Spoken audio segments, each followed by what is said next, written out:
김종인 위원장하고 김병준 그 두 분이 굉장히 냉랭했다라는 기사들도 많이 났더라고요. 보니까 분위기가. 뭐 네.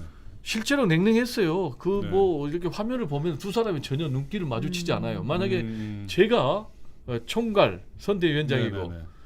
우리 또 앵커 두 분이 뭐 선대위원장이 저도 눈을 냉랭하게 마주치면서 좀 해보자 하면서 뭐 그렇죠. 하이파이브도 하고 근데 두 분이 하면서 말이죠. 눈길도 잘한가 보자 아마 그런 마음이었는지도 모르겠어요. 그런데 김종인, 김병준 이 두 사람은 기본적으로 좀 어떤 케미가 좀 안 맞는 것 같아요.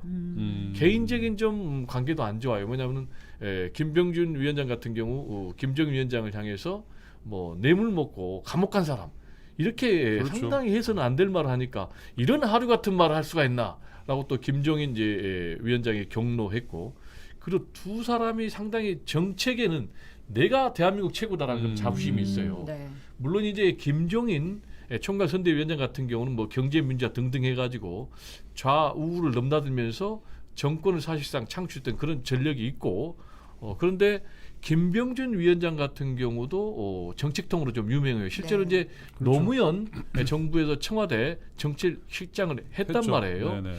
그렇기 때문에 이 문제를 가지고 두 분이 부딪히고 있는데 실제로 가장 부딪히고 있는 게 경제 정책이에요. 네. 이 경제 정책 관련해서 지금 김정인 총괄 선대위원장 같은 경우는 독일에서 본인이 경제학도 전공을 했잖아요. 그래서 이걸 제대로 모르는 사람이 얘기하면 안 돼.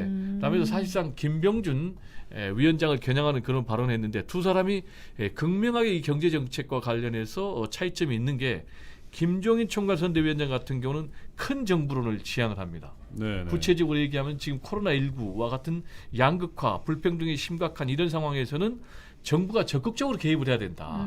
그래서 사회적인 문제를 해결해야 된다라는 그런 경제관, 정부의 어떤 관을 갖고 있는가 하면은 김병준 위원장 같은 경우는 굉장히 이 자유시장 경제를 주장을 하면서 작은 정부론, 구체적으로 얘기하면 정부가 최대한 소극적으로 개입을 해야 된다. 이런 생각을 갖고 있기 때문에 지금 어쩔 수 없이 두 사람이 엉거주춤한 그런 상황이지만은 상당 부분 앞으로 두 사람이 이런 정책 문제를 둘러싸고 충돌할 가능성이 있다. 그러면 충돌 또는 잡음 내지는 갈등이 일어날 경우에는 어떤 일이 벌어질까? 실제로 과거에 김정인 전 현 총괄 선대위원장의 행보를 보면 이렇게 부딪히면은 보따리 싸가지고 집에 가버렸어요. 맞아요. 그럼 또 가가지고 네, 좀 네, 제발 네. 도와달라. 실제로 문재인 네. 후보 같은 경우 막 찾아갔죠. 흡수해가지고 다시 불러왔거든요. 네. 그래서 앞으로 제가 볼 때는 최소한 한 번 내지 두 번 정도는 우리 김종인 위원장께서 보따리 싸고 시위에 나설 가능성도 있지 않을까 이렇게 전망하는데 모르겠습니다. 지켜봐야 되겠습니다. 지금 말씀하신 거를 한번 저희가 또 내기를 한번 할까요? 지난번 내기 식사 내기 뭐 밤 내기 네. 할까요? 한번 좋습니다. 아, 네. 네. 네. 제가 지면은 뭐 일시고 대접하고 만약에 제가 이기면은 뭐 곰탕으로 한 그릇.